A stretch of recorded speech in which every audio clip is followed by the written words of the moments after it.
I'll just part the curtain for you. Sometimes going from the pre-show topic of conversation into the actual show itself can be a little bit tougher some days than others, but sometimes the very first thing that we talk about in the cold open kind of alleviates that. We make some jokes here or there, and then we get into the actual show. And I don't think that I can do that today.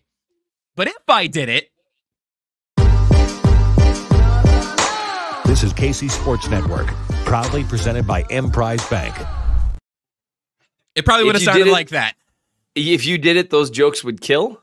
I didn't say anything about any of that. Welcome to Only Weird Games. I'm Joshua Brisco with Seth Keysor and Nate Taylor.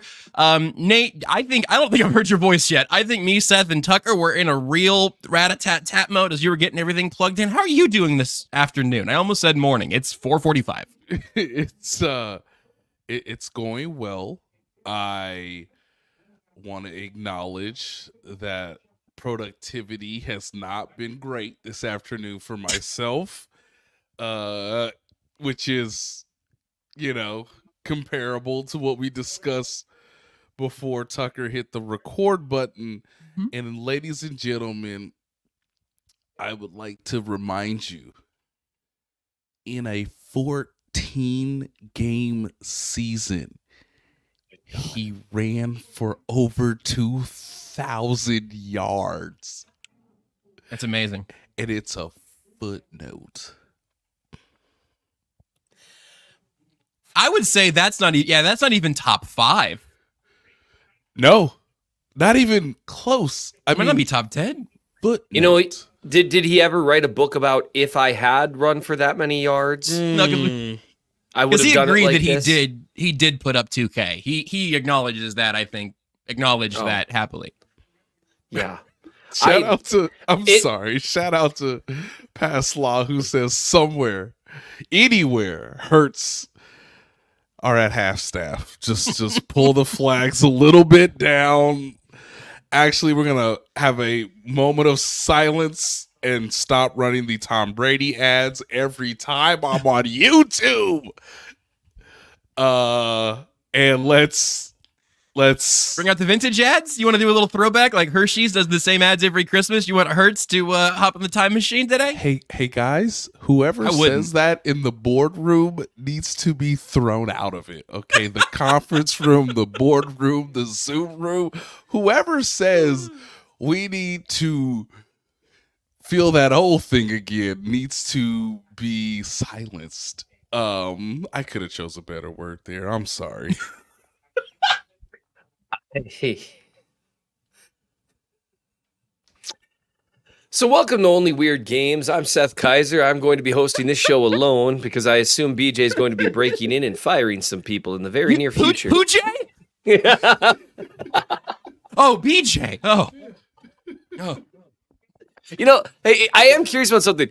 Josh, you are somewhere between 21 and 27, right? Because 29. 29 now? So you are forever frozen at like 24 when I suppose we met like 7 years ago now. At least. Yeah, that's spooky. It's probably more than that, but yeah. So go ahead. You're frozen in your early 20s to me. And cool. Nate, I know I'm at least 5 years older than you, Nate, if I recall, because I'm 39. So let me just tell you two, neither of you understand, I don't think, because I would have been in 5th grade during the trial and the verdict. And none of you understand. Neither of you understand how every time you came home from school, all you heard was dun, dun, dun, dun, dun, dun, dun, dun, dun. That was the intro music to the OJ trial, by the way. You don't understand Judge Ito. You do not understand Cato. Yep. You don't understand Johnny Cochran with the whole, I'm a stranger. I'm Johnny Cochran. You don't understand the ability to be a entirely. This is obviously not just before social media. This is like before like the actual internet, and to be something that dominated society like this. It's incredible. OJ, and most importantly, Ice Pyro points out, OJ got Norm Macdonald fired for saying things. And Norm, which, by the way, things that, in my opinion, I've watched a lot of them were largely true. I don't really have a problem. He was just saying what everyone was thinking, but, whatever. So it is really like, it was, I genuinely, because, so even Nate, you would have been too young to remember. Like, no, not necessarily. Oh, do you? Okay, because it just dominated national discourse in a way that it's so crazy to think that was possible before social media. I'm looking live, ladies and gentlemen, at google.com, showing me images of Marcia Clark. And let me tell you, the 90s were a wild time. Wow. I don't, what a, yeah. I mean, somewhere Janet is just saluting the strongness of these suits. My God, the sharpness. Marcia Clark was not to be trifled with, yet they lost. So look, I mean, Seth, there's two things that sports, that as a child, and I think you're getting to this, there are two things that reminded me in elementary school how sports bring us together, how it's a unifier. One is, all right, children, calm down. I'm going to roll the rolling TV in for the Big 12, or excuse me, at the time, the Big 8 tournament. Who wants to watch basketball in the early afternoon? After we're done watching Channel 1 News. Yeah, they're going to play at Kemp Arena. Everybody go crazy. Big 8. Is Iowa State good this year, Miss Black? I don't know. But they're in the tournament. And the other thing is, all right, let's roll the TV in.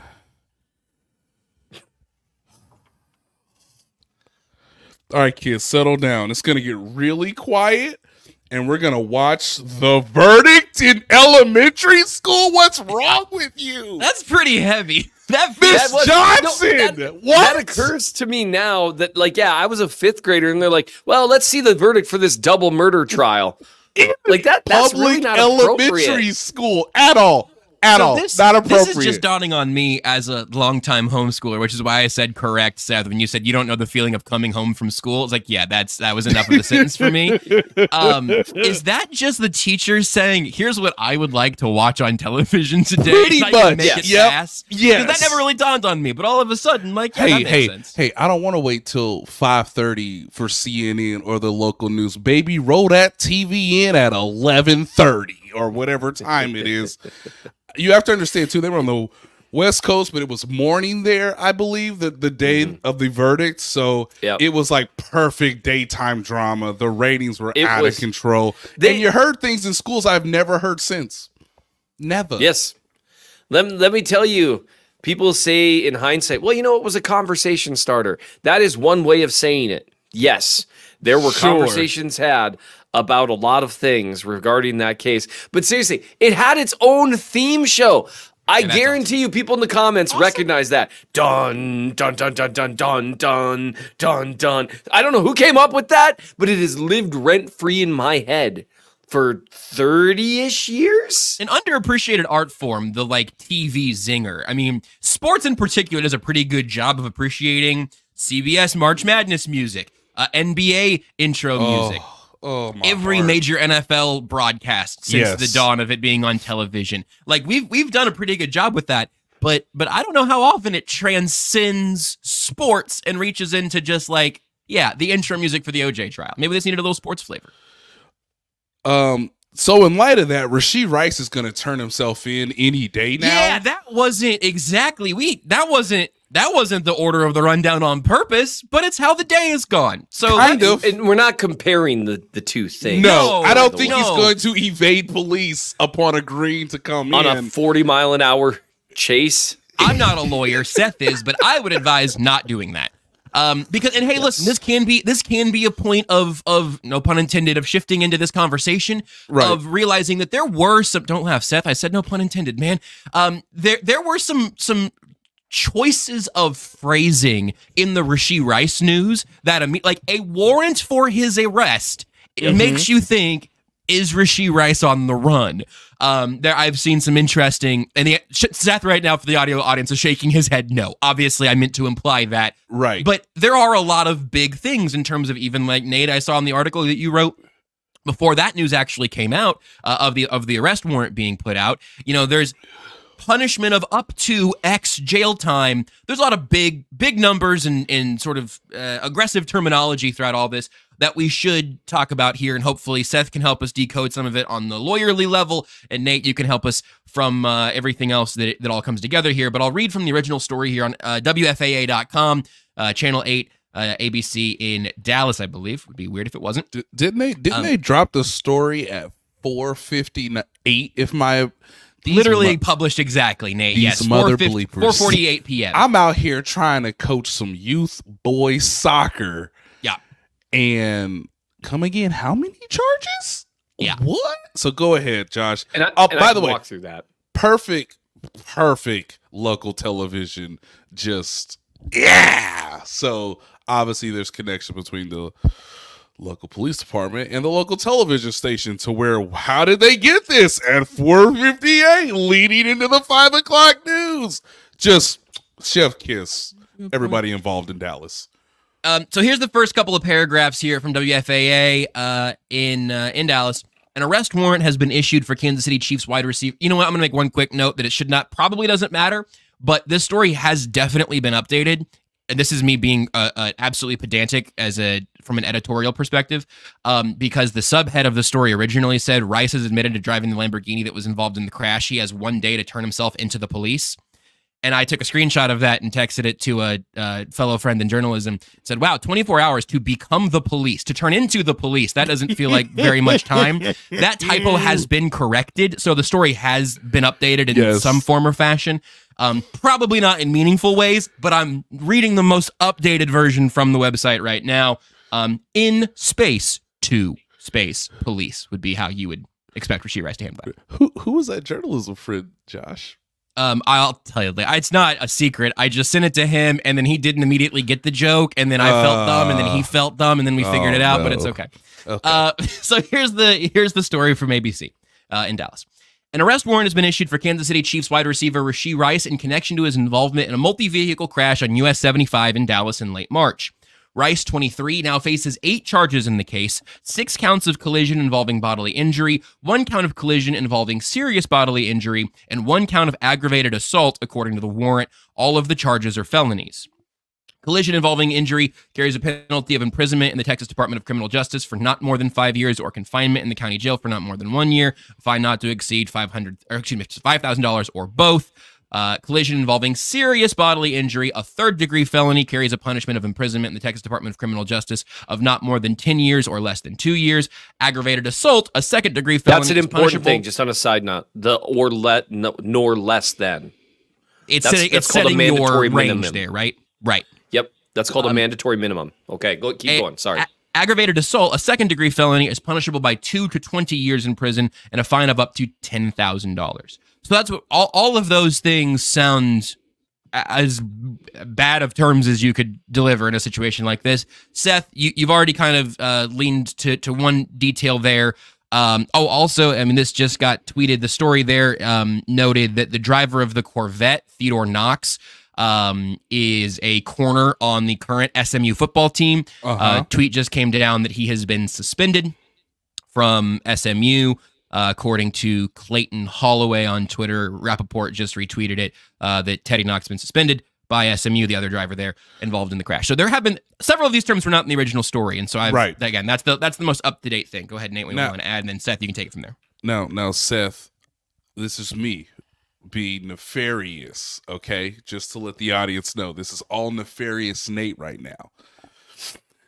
All right, so we obviously want to talk to the victims. We want to get to the hospital.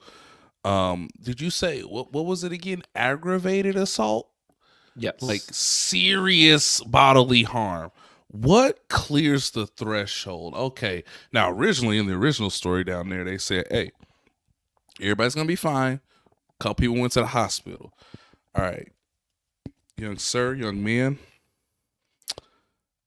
tell me what hurts and how serious. Is it, could you walk? Don't even answer the question. That's enough. Can we get to the highest part of the charges available? Again, that ends and concludes Nefarious Nate, the police asking so-and-so, hey, what hurts the most? We have to put something down, but also kind of want these charges to ring out in the streets, if you know what I'm saying, right? Right? Go ahead, Seth. So the caveat that I would offer here is that every jurisdiction is different. I was surprised to see assault charged, but I don't know what Texas has in the form of criminal vehicular operation type charges that are more serious. And when I looked up some of their intent statutes, it looks like they've got some definitions in there that can involve recklessness, which is interesting because, so like in Minnesota, for assault, you need to either, I don't want to get too deep in the weeds here, but you basically have to intend the harm, essentially, or the action to kind of cause the harm. You can't just be negligent or even reckless in most cases. Now, there are some criminal vehicular operation cases where you can reach a certain level where you had reckless disregard for the risk that it creates. So, but that's not really the case for assault in Minnesota. In Texas, apparently it is. So what ends up happening here, there's two things that I think are kind of important. The top two counts carry supposedly mandatory minimums, right? So what a mandatory minimum is exactly what it sounds like. So an example would be second-degree assault with a dangerous weapon in Minnesota with a firearm. So you assault someone with a firearm, and that can just be pointing it at them because it causes the fear. If you have a maximum of 7 years in prison, however, you have a minimum of 3 years. And so what that means is, usually what I offer in a case like that is your client can plead and they can go to prison for 3 years and I won't ask for anything else. That's kind of how it goes. So they go outside the sentencing guidelines, which is how it works in Minnesota. We have sentencing guidelines where you just basically, okay, your criminal history points is here. Here's the offense. Zoop, zoop. That's how many months you're probably going to sit. Texas, I have no idea how it works. I would just note a few things. The two charges having a form of mandatory minimum, that is interesting, but it's also worth noting that generally speaking, people are almost never convicted of the top count in anything. People get upset about that all the time in cases with victims. I would note, speaking of victims, here's what it sounds like to me. You've got 6 charges, right, of like the gross misdemeanor or misdemeanor type level. There are probably 6 other cars involved. Right? So those cars would be considered kind of the victims in it. And then in at least one of the cases, I'm guessing just one, someone suffered what is defined under Texas statute, or at least the prosecutor thinks it is, as serious bodily harm. So one thing I would note, so say like in Minnesota, we have bodily harm, which means physical pain or injury, illness, or any impairment of physical condition. We have substantial bodily harm, which it's temporary but substantial disfigurement or impairment of the bodily function or a fracture of a bodily member. So like a stitch is enough for substantial bodily harm in Minnesota. So this is the interesting thing. You could do the same thing, punch someone in the face, and it might just be a misdemeanor because it causes bodily harm. But if you break your nose, it's substantial bodily harm and it's a felony. A third-degree felony, a third-degree assault. Then there's great bodily harm, which means bodily injury creates a high probability of death or serious permanent disfigurement. Those are pretty rare. Can I give you the Texas version of that here? Because at Bird Law Expert, at Real Bird Lawyer, who practices in Colorado, but he pulled up some of the details from the Texas phrasing on this. And so he attached the definition here of serious bodily injury means bodily injury that creates a substantial risk of death or that causes death, serious permanent disfigurement, or protracted loss or impairment of the function of any bodily member or organ. Right. Not very far off from what you said, Seth, but I just figured since I had the Texas one, we'll get the exact Texas terms there, so we got it on the record. And based on the level of speed both cars were driving at the time of the crash, you can make I won't say a jump to conclusion, but you can logically say, yes, there's the potential of everything you just read, Josh. But the potential doesn't matter. Right. To charge this out for assault, someone has to have had that actually happen. Right. And that's which takes us to the hospital, which is where you at? How you doing? But it has to be something. It has to be something that can be shown, though. And this is these cases live and die on the difference between substantial and great bodily harm. I prosecute substantial bodily harm cases all the time that I would love to turn into great bodily harm cases, but I can't because it's not quite enough.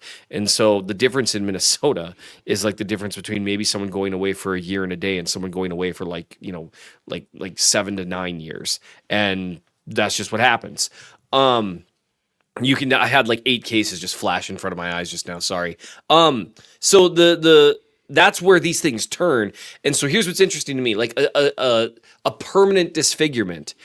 Like there has to have been some kind of injury that they're going to argue is the equivalent of great bodily harm in Minnesota. And that's just information that isn't out yet. Right. And so that's something to wait on.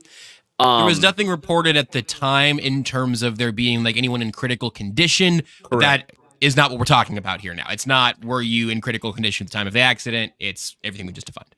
Yep, and so it's an actual injury that creates a high probability of death. Now, in Minnesota case law and most other states, it's not about whether so you could say a big bruising when you got punched in the head might lead to a blood clot that could go to your brain and kill you.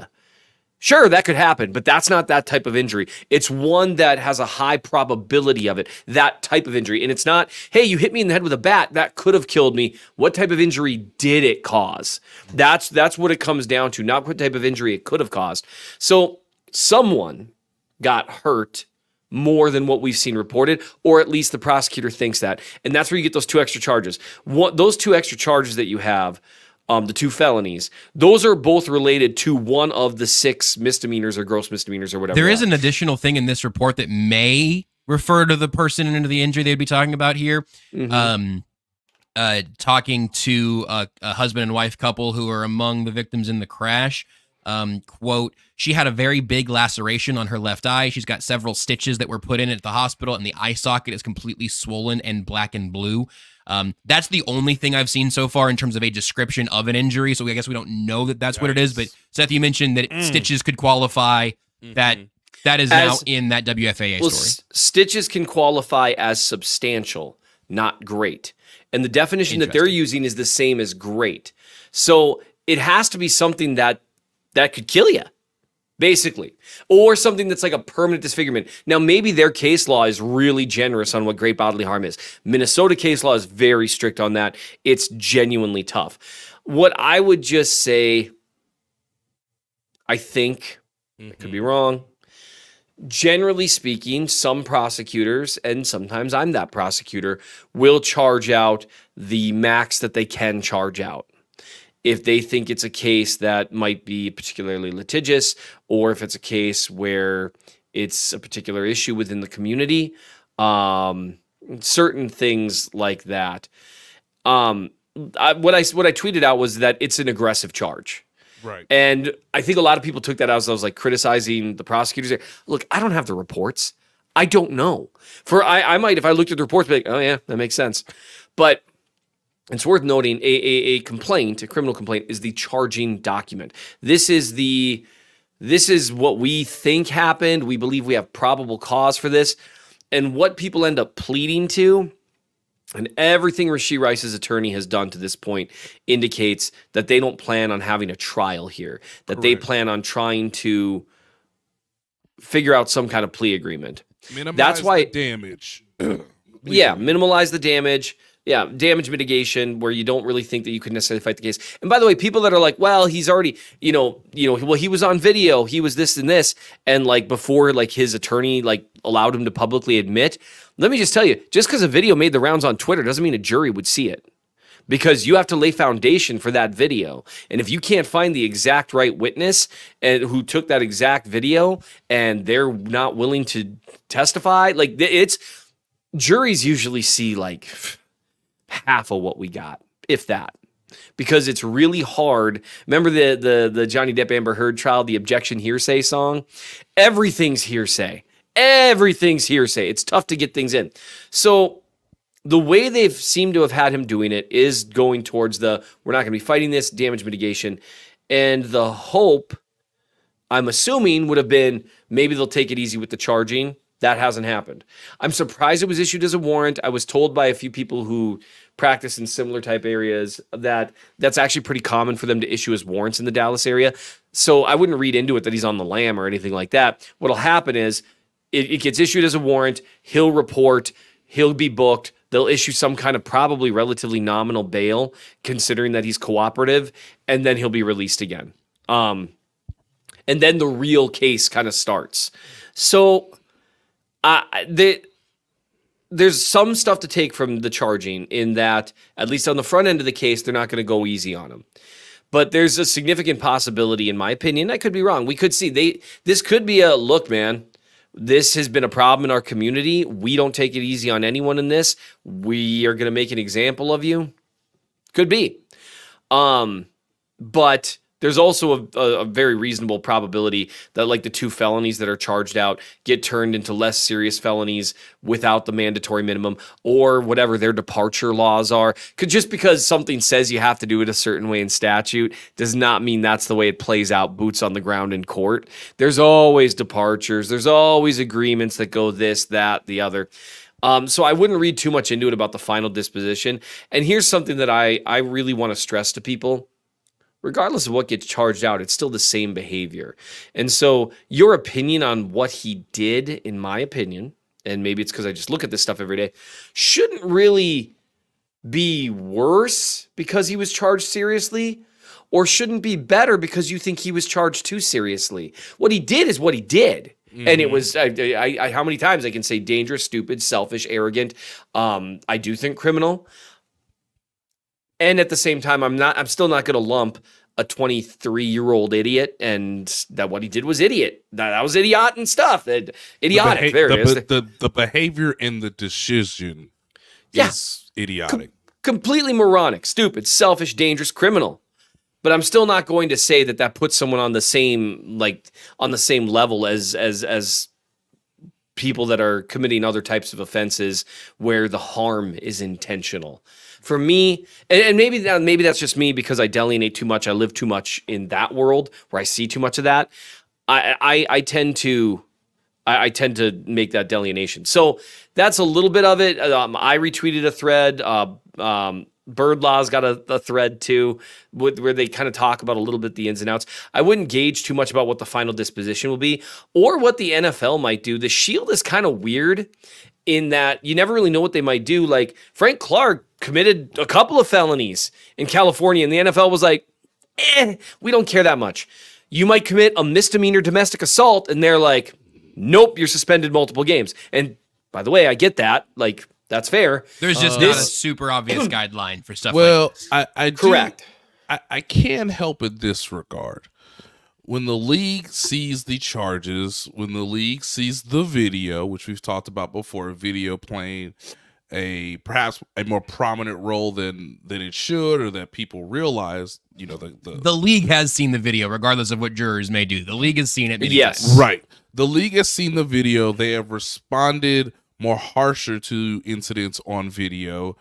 And when the league is willing to tell everybody that they're monitoring this situation, that tells you, however this plays out, Rashee Rice will more than likely be suspended multiple games.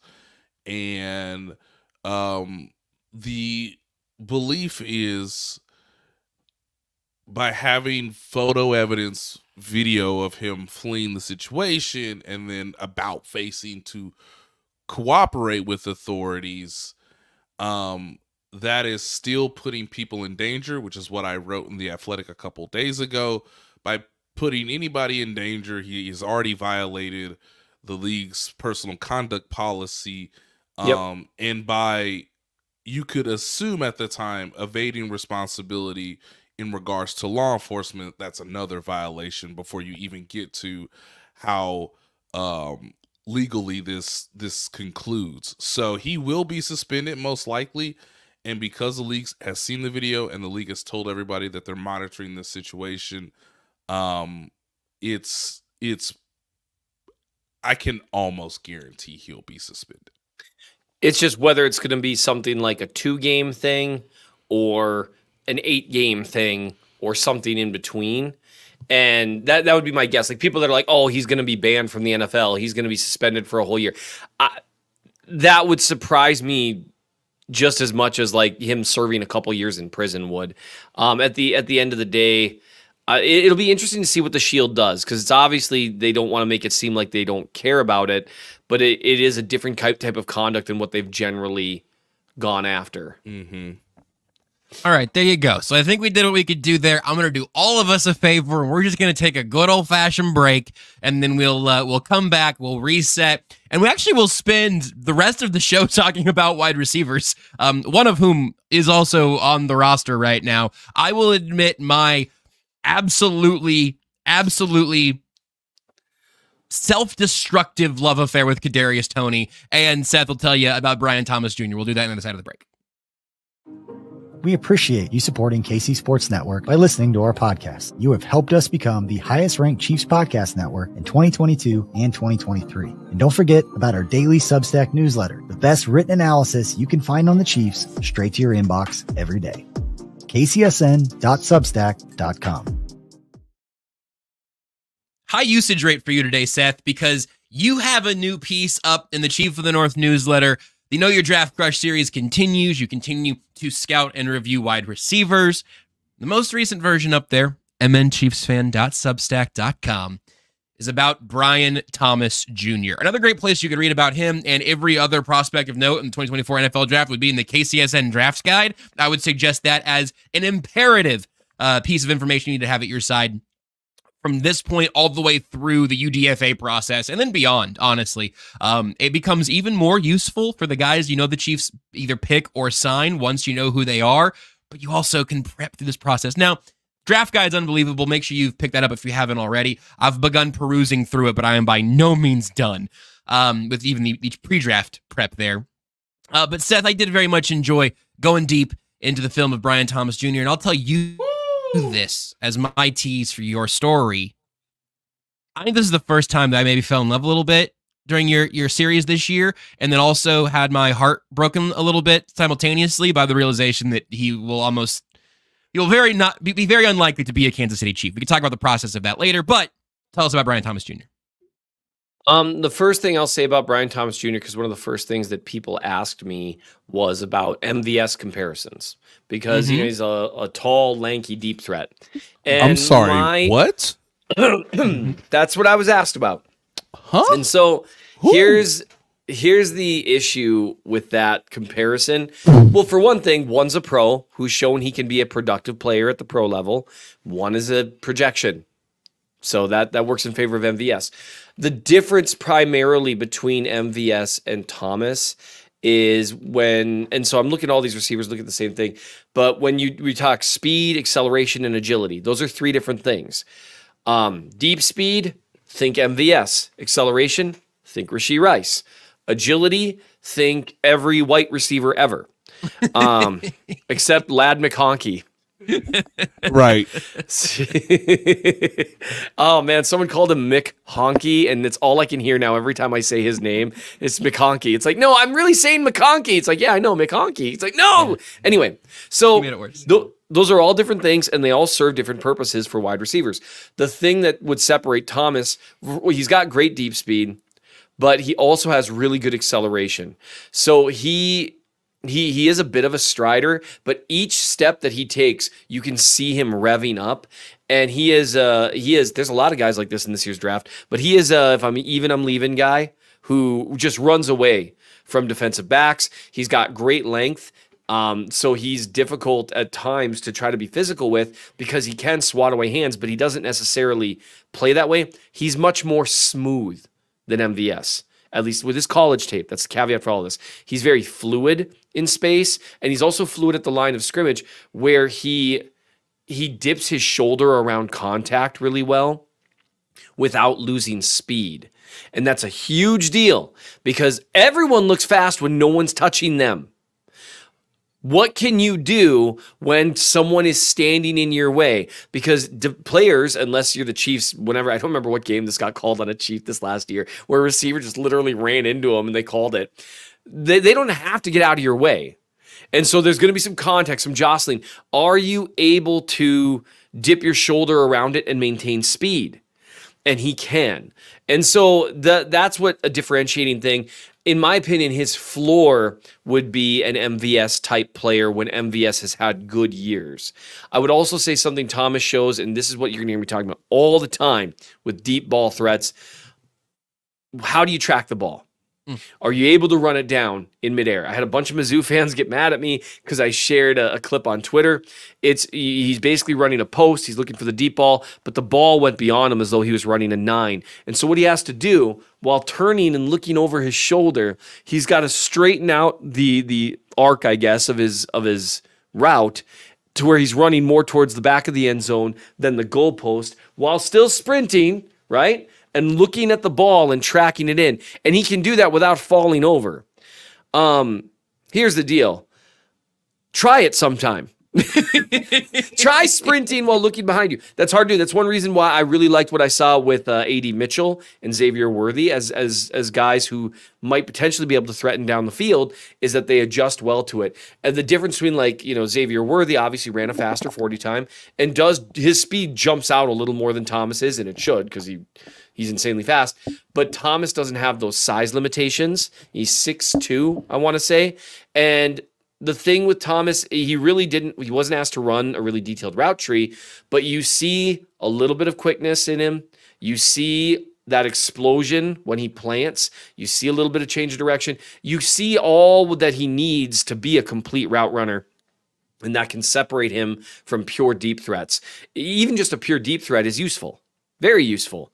But a deep threat, an excellent deep threat who can also win shallow and intermediate, that now you're talking significantly more useful. I really like him. I'm trying to decide if he's my favorite receiver I've looked at so far. I think he probably is. I think he was my favorite just from reading through that. I think, and also that if you haven't seen the GIF, it's the deep ball. I think it's against Florida. Yes. That I think you're thinking of as you describe it, Seth. But the thing that I will add that blew my mind the first time I watched it and is now blown my mind the 15th time I've watched it is this is a little bit of exaggeration. He basically catches the ball on his hip. He is, not only is he dead sprinting, looking behind him, tracking the ball, he doesn't slow down to let it stay out in front of him or to even get even with it. He's like, no, I'm gonna keep absolutely hauling. This dude is not going to catch me. I'm gonna pick it up off my back hip and I'm gonna keep running with this thing. There is some beautiful stuff in here. And Nate, maybe that's why it's Thomas for me right now, that there is so much clear aesthetic wide receiver beauty in his game that you can't help but watch. There's one highlight, and I don't think I just double checked. It's not in Seth's article in the newsletter, but the highlight is against Florida State, where I think it's cover 2. The quarterback really shouldn't throw. I mean, he's open, but he really shouldn't throw it. Thomas catches it, splits 2 defenders, and you're just like, okay, he's gone. That's something, kids. And so he has the ability to make dynamic highlights, as you would project against better competition. But yeah, if you're asking, which I think, gets us to the next part is, well, okay, where is he projected to go in the draft? Because when I search Mr. Thomas's name, interestingly enough, a lot of Buffalo Bills fans want him to fall in that early 20s. And, that's kind of where he's slated, is late teens, maybe as high as mid-teens, early 20s. So, Seth, obviously we've convinced ownership, that being Mr. Brisco, he is fallen in love. Obviously, I am the coach in this aspect. We'd love to have a great receiver. Seth, convince ownership and coaching to trade up for this man, because obviously that is likely what it will take to get Brian Thomas Jr. away from the Buffalo Bills. And it all depends on where you trade up for him, does he fall to the late teens? Probably out of reach. Does he fall to 24, 25? All it takes, because you've got the big three, right? You got the three receivers that they're gone, probably in the top 12 picks, give or take. And then you've got a bunch of tackles people like. Obviously, 3 or 4 quarterbacks are going to be taken. And you've got a few position groups that are really strong. Is my favorite prospect gone by then? Is my favorite prospect gone by then? Is your what? My favorite prospect gone by then. Is he still with us, or is he playing for the, I don't know, the Jacksonville Jaguars? Don't send Cooper DeJean to Jacksonville. Lord, please don't do that to him. Don't. By the way, quick side note, I've made my pick, kids. You can only pick one. There can only be one. I went on a couple dates with Lad. He's a nice fellow. He even paid definitely for the type that you could bring home to mom and dad. Yeah, he even paid for my dinner. I love Lad McConkey. In another life, in another pie situation on Love Is Blind, we might be together. But I gotta go with the one who brought me, and that's Cooper. I mean, come on. The punt returning, the ability to transition from corner to slot to explosiveness. You see the pro day numbers? Oh my God, of course I did. The ability they kind of snuck up on me. Yeah, to push him to safety. We could even play him on offense at a certain point. Oh, now we're cooking. Slot receiver, am I right? I mean, there's just, I love a prospect who can give you certain looks, a variety of looks. Okay, seems like it. I know what you seem to like a certain look. Yeah, I know what Lad McConkey can give me on a good day. Okay, but I know what Cooper DeJean could give me for a whole week, every day, twice on Sundays. Yes, and what? He's my darling. I love Cooper DeJean. Put a CB next to his name, ESPN, you cowards. Seth, do you think there's a chance that after you get done with the receiver series, you might just do one-offs? Like, could you do a little Cooper DeJean film review just for me and Nate? There are so many receivers that people want me to look at. Like, there are legitimately like 15 like 13 receivers that really could go in the first or second round. Because like there are a guy like Jalen Polk or Javon Baker or Malik Washington, Pearsall, Wilson. Those guys might have been Corley. They might have been second rounders last year, maybe even pushing first rounders. And so they're just getting bumped out. Xavier Legette, I got to get to him.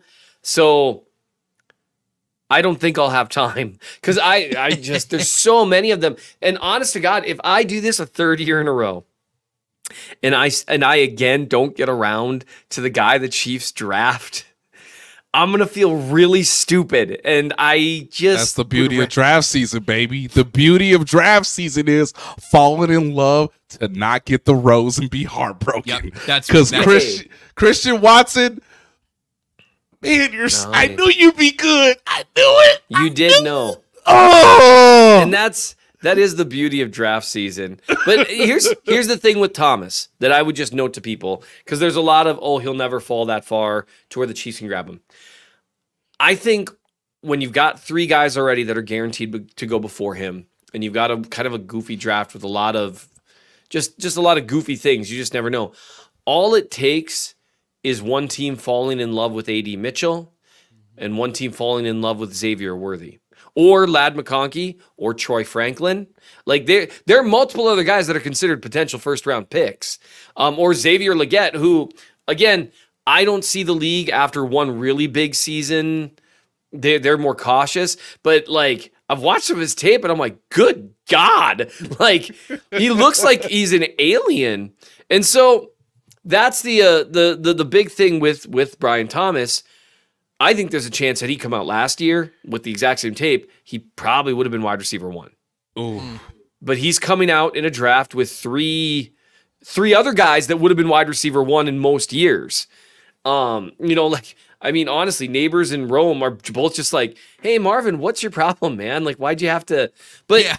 So that's all it takes is a couple teams falling in love with those guys. And then suddenly he's at 25, 26. And it would be the funniest, how I convince ownership to be willing to give up the stuff is it would be the funniest thing ever to trade in front of the Bills after just destroying them with the Trent McDuffie trade. Because they wanted Trent. They thought they were getting Trent, and they couldn't believe that he fell to them. They couldn't believe it. We want a corner, arguably the best corner in the draft is falling to us. A guy whose college film, you guys don't understand, Trent McDuffie's college film was as good as his pro film has been. He's so good at everything. Can I do a reenactment of Brendan Bean? Who is it? Who is it?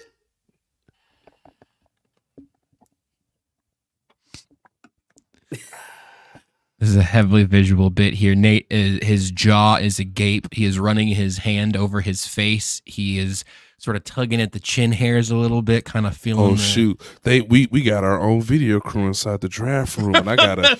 Hey, no one's gonna tweet this out later, right? That'd be crazy to tweet this. Keep that together. We put it out there. Why we put it out there?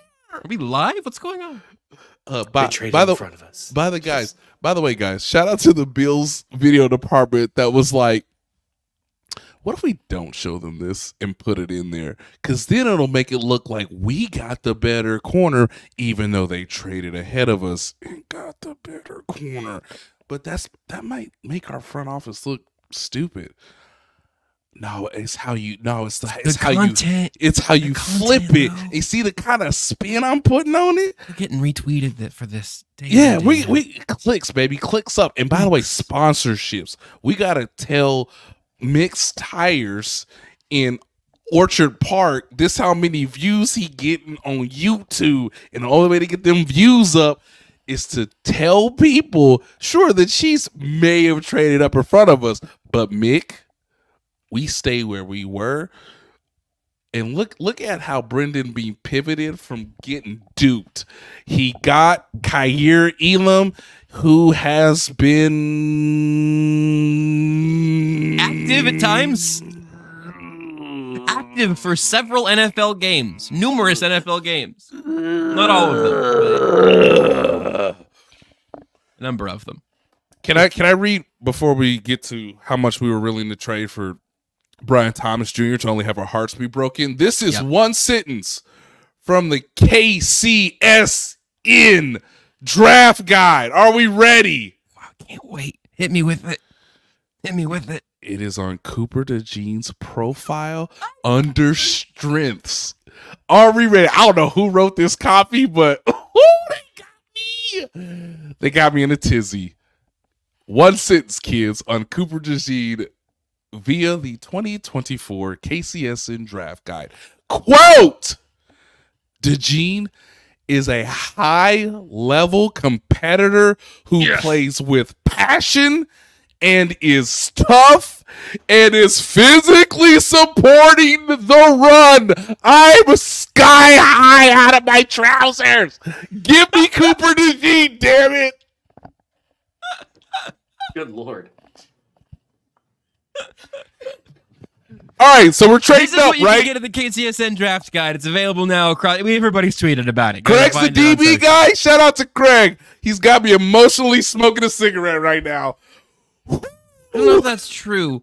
Ross is in the draft guide as covering cornerbacks. So okay, well, I don't know who it is. Ross, shout out to who claims it. Shout out to Ross.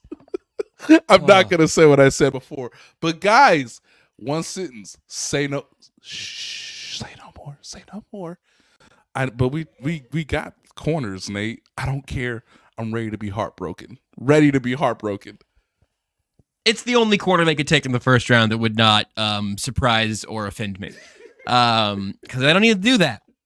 Unless Was there anything else specific on Brian Thomas that wound up and then didn't get the full reveal here, Seth? You gotta watch the GIFs in the newsletter. Oh, it's so good. I guess, Seth, would you describe them as like, if some receivers are kind of like herky jerky, or some of them have kind of like a grit in their game?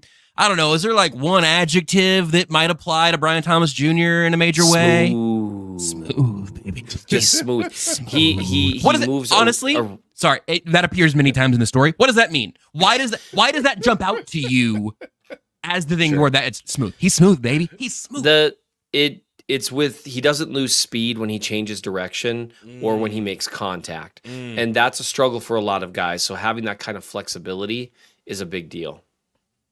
That really is it. His ability to not, and everyone loses some speed. So when I say not lose speed, I mean he doesn't lose nearly as much speed as other guys do. He can make cuts while remaining in phase. He, to start, using terminology or whatever. But he really does a good job buying himself a little bit of space and then running by guys when they try to jam him at the line of scrimmage. And the great thing about him, because of his size, is that technique can be taught to handle press other ways as well. And so he has the opportunity to have a deeper kind of tool belt when it comes to facing various types of coverages. So he's just very, very smooth with everything he does. It's not really herky jerky. He's got elite speed. He's got elite acceleration. I don't know if he's got elite quickness, but it's good. And having that combination is a big deal. So he will be a Pittsburgh Steelers with the 20th pick. Got it. No! Got it. He will be a Pittsburgh Steeler with the 20th pick. We couldn't even call Jerry Jones at 24 because Pittsburgh selected him. I want to remind people, Josh, and you know this, man, being at 32 is it's such a long wait. Oh, right, man. And they ain't calling us back. Media room. They said, get your pick out of my face. They hung up on us. I just want to remind all Chiefs fans, pick 32 be taking forever. So when Tucker says trade up or stay put for a wide receiver, trade the hell up, Brett. It's taking too long. Trade up. It's 11:30. Trade up. Wait, they know all this? They know? Okay, well, I can't help you. They already took him? Okay. Where's Cooper at? Oh, he went to Philadelphia. He's such an eagle. He's such an eagle. Oh, Cooper! So that begs the question then, I guess. We're assuming the Chiefs are hunting at receiver in the first round right now, assuming the board falls in ways that make sense. Or don't trade up for nothing. Left tackle, guys. Left tackle. They might. They shouldn't. Left tackle. Here's my question, specifically restricted to the wide receiver class, because we're forcing ourselves down the wide receiver path. Okay, sure. Ian, not that this is absolute gospel, Mel Kiper's been doing mock drafts for a real long time. His mock, his 2-round mock that came out a couple days ago, has 15 wide receivers being selected through the first 2 rounds. So when you were saying, hey, it feels like there are like 14, 15 guys who could go in that range, Kiper had 15, and there were a couple of guys that could have gone in the second that just didn't, because you got 64 picks and 15 of them are wide receivers. It's crazy. So is there a significant enough drop-off? And I know that, Seth, you're not done with the Crush series, and Nate and I are both still, thumbing through the draft guide. But you got a big 3. Don't tell Kendrick. You got a big 3, and Marvin Harrison Jr., who takes that very personally. It's just big him. And then you have probably a drop-off to Brian Thomas, and maybe A.D. Mitchell's on a similar level for you, Seth. It seemed like that was the closest guy so far. Xavier Worthy feels like a Chief. So my philosophical question here is, do you pick your guy, your number 1 out of the top 3, and say, hey, it's worth moving up a little bit here, there's still value? Or is this draft class so deep at wide receiver that you trust the fact that you've got 15 wide receivers who you would take at 64, and then maybe you're taking Kingsley at 32 or doing something else completely different, or just at least being patient as 32 arrives? So where are you at right now on April 11th? On April 11th, I am still, I think, leaning team trade up and get your guy. Minimally. Yeah. I'm not saying trade up to like 20 from 32. That's tough. 24, 25, I'm fine with it. Seth, those teams hate the Chiefs. They do. With a passion that burns. Can I just acknowledge that the Eagles not going to do it? Vikings, well, they just got that pick from Houston.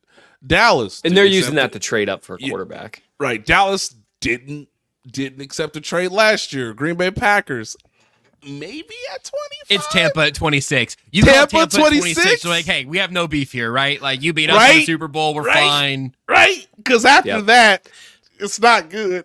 Right. And that's absolutely true. And that's something that hindered them last year. If someone were to tell me that I have to bet the lives of my family on what the plan was last year, I would say it was to trade up and get Zay Flowers. I think that was probably, and if it's not Zay Flowers, then Veach doesn't know ball because he was clearly the best of those guys. And we know Brett knows ball. So that's I would assume it's a similar plan.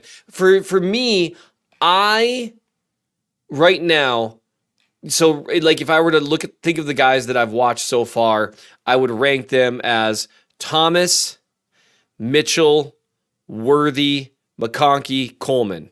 Coleman I wouldn't draft in the first round. McConkey, I could see it, but I worry about a few of the traits there. Is he a guy who can win with such refined route running? Maybe. Because he's got good speed. He's got deep speed. It's deceptive. Crazy how deceptive it is. That joke just never gets old to me. I'm sorry. But, like, to me, what I keep trying to think about is what is the difference? But there's a functional, pretty sizable difference for me in terms of the potential range of outcomes with Brian Thomas and Ladd McConkey. There's a higher floor between, like, Brian Thomas and Xavier Worthy. Because with Worthy, I think you've got a decent ceiling there, like a really decent one, but I think you've got a lower floor there because, what can you do? And so because he's tiny, I should probably explain that. The size thing, it freaks me out. It just does. And so if it's just A.D. Mitchell, you know what a lot of it's going to depend on? It's going to depend on what I think of Troy Franklin and Xavier Legette's film. Right. Because if I watch Troy Franklin and I'm like, ooh. I like Troy. I like Troy Franklin, kids. So if I watch Troy Franklin's film and I'm like, you know what? He separates and he's a deep threat, then I'm probably going to shrug and say, yeah, just wait for 32. Because if you're absolutely fine taking Mitchell or Worthy or Troy Franklin or Ladd McConkey, if you're fine with 4 different guys, what are the chances at least one of them doesn't fall to you? Yeah. Well, man, but wouldn't that be disappointing? I think that's true because you could see a run on, and depending on what Arizona does or if they move back or where their next picks end up being, but Tampa, Arizona, Buffalo, Detroit, Baltimore, San Francisco, Niners probably aren't drafting a receiver unless they're moving on if they're working on the post Ayuk plan right now, which they very well could be, I guess, right? There's not a lot of they definitely wouldn't draft a receiver at the end of the first round because every good team understands the value of continuing to refresh that position. Let me pitch you one other little twist on it, and then we'll talk about Kadarius Toney for 2 minutes and get out of here. If you really like this draft class, and if you say there's big 3, and then there's the next 3, and then there's the next 8, you could trade up in the second round for a lot cheaper. If you end up in a similar headspace, this is actually the first time I've literally thought about all right, so we're talking about 64 to 50 something. If you get to 50-something, you may get your pick of tier 3. And again, if tier 2 is too expensive, or if tier 2 is Brian Thomas Jr. alone, and he does go 20 to Pittsburgh before you ever have a shot, then you can take your left tackle at 32, or your next defensive player at 32, and then have a little ammo. And then you know what? Moving up in the second round, maybe next year's third-round pick that you just got for L'Jarius Sneed, maybe that is enough to buy you a little something. In the first round, it's buying you virtually nothing. So there's so much depth to this class that I think it really depends on where your tiers land. And like you said, Seth, it's going to depend on what you think of the next few guys. So yeah. What do I think of Jalen Polk? I mean, I know people that have he's getting a lot of buzz too. Yep. And I've had multiple people that I trust that know ball that say, who are the two? There's three guys that I hear a ton about, and that's Leggett, Polk, and I want to say Baker. No, and Corley. Like I've had multiple people be like, no, these guys can actually like these. You're not a Tricky Ricky guy. Mr. Pierce. No, I've had people that know ball swear they love that guy too. So I mean, there really is. Yeah, if you end up in a situation, what if you end up in a situation where you've got like 8 guys you're comfortable with at the end of the first, and 14 guys you're fine with at 64? I mean, then it just kind of makes sense. It's just a little bit. It's hard knowing. Okay, we need someone who can come in probably and at least do something right away. Because regardless of what happens with Rashee Rice, I'm thinking 4 games ultimately is what it becomes. I'm not trying to make light of the criminal side of it. That's the criminal side of it. I'm talking about the football side of it. I'm guessing something like 4 games. So you want someone who can come in and do something functional right out of the gate. Well, the easiest way to do that, honestly, would be a guy like you draft a guy like Brian Thomas. He's your deep guy, and then you sign Tyler Boyd. And you're just like, okay, we're still going to be really functional here. We're still going to actually be really upgraded over last year. Still, hey, Rashee, you come back. We've got a good problem to have. How do we give snaps to these 4 functional wide receivers? Oh, wouldn't that be an incredible problem to have? That I got so excited thinking about that.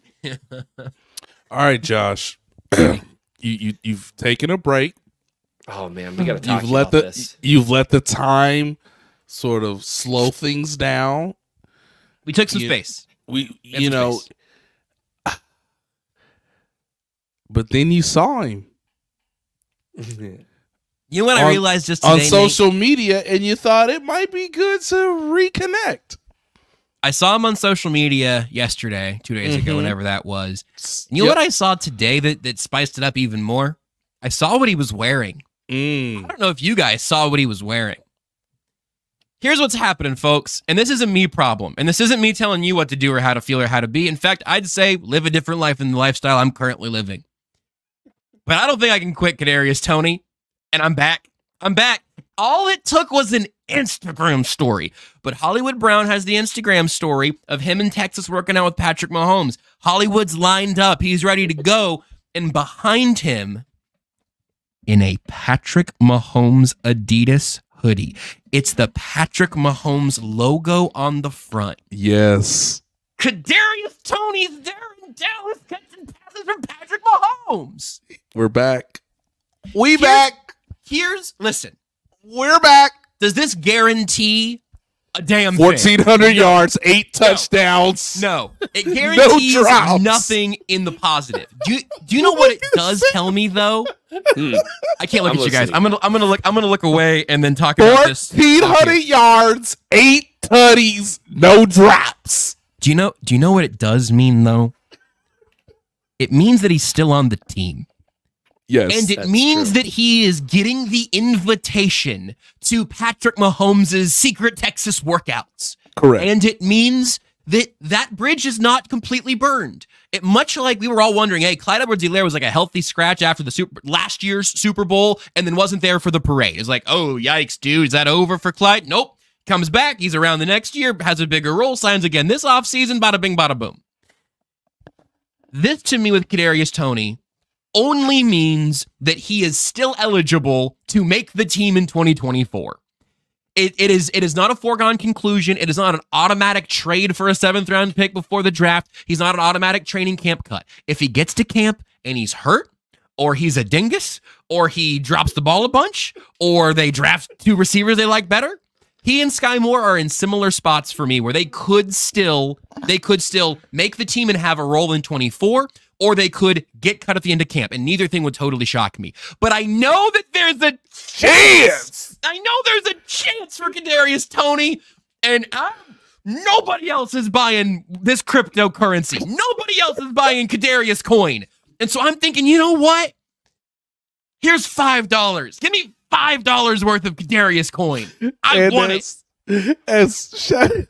I love Jake Dennis, who in the comments says, quote, if he has a healthy training camp, ... we back. And that's fine. Doubt, please. And this isn't me being like Charles Minute who like, doubt me. No, be skeptical. It's fine. Hey, Jake, let me remind you, I don't think Kadarius Toney has had a healthy training camp yet. I don't think so either. In his NFL career, we're going on year 4. But he's standing behind Hollywood Brown here, getting ready to catch a pass from Patrick Mahomes, and he probably wouldn't be standing there if his knee didn't work. 1,400 yards, 8 touchdowns, no drops. Josh, I can't follow you where you're going. No? I tried. We were hand in hand. You remember on the beach, there were 2 sets of footprints last offseason talking about Kadarius Toney? Right now, there's one, because I'm carrying you. Do you see that bloody groove in the ground? That's where an orca came out of the ocean and grabbed a hold of me while you were skipping and looking at Instagram reels of Kadarius Toney, dragged me into the ocean and devoured me alive. It was a mess, man. You telling me the orca didn't line up where it was supposed to and it hopped over? The orca, this is what we get for, I was the one that said that I wanted to wade in the shallows rather than walk on the beach itself. And, sometimes, what they say, sometimes you get the orca, sometimes the orca gets you. It's you. That's I don't know whoever gets the orca, but I don't know either. Probably Alan Bailey back in the day, but definitely could have killed an orca. So I get it. And you know what? I respect it. It means Patrick Mahomes is like not icing him out of stuff. It means I'm it's still not 1/20th convinced Sky Moore will turn into a useful player next year. So I get it. We'll both just lock ourselves into these doomed spaceships hurtling towards the sun and say, man, my tan is getting real good. I mean, and I know I'm doomed. I know it's doomed. We could call Tyler Bourne back. Or we could just ask Patrick how it's going down in Texas. We could go get DJ Shark, or we could get this orca. Keep him around. Competition. I get it. Competition. We're going to draft somebody. We'll figure out what's going on with Rashee Rice. But have you seen Kadarius Toney in Texas? I'm not saying he should be wide receiver 2. I'm saying he could be the best wide receiver 5 in football. Yes, he could. You know what? Let him return Maybe the if he deletes all social media and literally doesn't talk. Remember the vow of silence that the one guy supposedly took the Jaguars fan in A Good Place? He's a monk that took a vow of silence. Then he turned out, Bortles. That character was incredible. But it's hard. I would honestly, God, someone just commented MVS signing after the draft. I would rather they call MVS, be like, look, man, you willing to take a 1.5 mil for 1 year? And knowing MVS, I'm guessing he'll say no. That's correct. He will not do that. Well, and that's the thing. It's harder to sign guys who have been paid more by you for less money. He would be more like, it's like Orlando Brown. He would never have taken $16 million a year from the Chiefs. Had the Chiefs known Orlando Brown, just on a side note, had the Chiefs known Orlando Brown was willing to work for $16 million a year, that man would be the left tackle in Kansas City right now. I almost guarantee it. They would have said, 16 mil? Yeah, we can do that. And that's really unfortunate how that played out. But anyway, I get it. Sky Moore is mine, where I'm still like, but those releases, you can turn that into something. Yeah. And with Toney, maybe this year, how old is he now? 24? Is that all? Maybe when I went $10. Brain development finishes around 24, 25. And I'm not even trying to be a jerk here. He's a father now. He turned 25 in January. He's a father now, guys. Things are going to change. He's what magically happens is when you have a kid is you magically grow up instead of having to become disciplined and force yourself to grow up. And that's the great thing about fatherhood. He's the same age as, how about this? I tweeted this out, and if people don't know, here's your little nugget for staying for the 70-minute mark of the show today. Sorry, Tucker. Kadarius Toney and Isaiah Pacheco and Clyde Edwards-Helaire are all 25. How crazy is it that Clyde and Pacheco are both, they're like 3 months apart or something. It's insane. But Pacheco he stayed in college another year, and Clyde was super young. I think Clyde was young at LSU. I mean, he would have had to have been. He didn't age slowly in any of these years. It wasn't like Interstellar or whatever. But yeah, that's crazy. The Chiefs Chiefs two running backs right now are old second contract, washed up Clyde Edwards-Helaire and young rookie contract Isaiah Pacheco, both 25 years old. It's wild. That is funny. But you know what? Here's the deal. Once he shows up, when Kadarius Toney shows up, if he's healthy in training camp, and they're going to put on pads for the first day, and a couple of the guys that have been stars not in pads, they'll kind of fade to the background, and he's going to run a slant that is just like, oh. And then we'll all be hook, line, and sinker, and it's going to be hilarious. I got my $10 down right now. I got my $10 in today. I'm not that I'm not willing to lose. I don't need Shohei Ohtani's money or anything, but $10 into Kadarius coin, and I'm good. Doug's comment, I'm so sorry, I know we're closing, but Nate Dogg comments Mahomes may stab someone on the sidelines the next time Tony does something dumb. And there's a chance. If nothing else, I would love to see. Full circle there, Nate Dogg. Yeah. Can that be the end of the show? That's an award that they can never ever take from you. Seth. Yes, I know. It's an award they can never take from you. Marcia, unless, the reason he's important is he ran for 2,000 yards. Oh, jeez.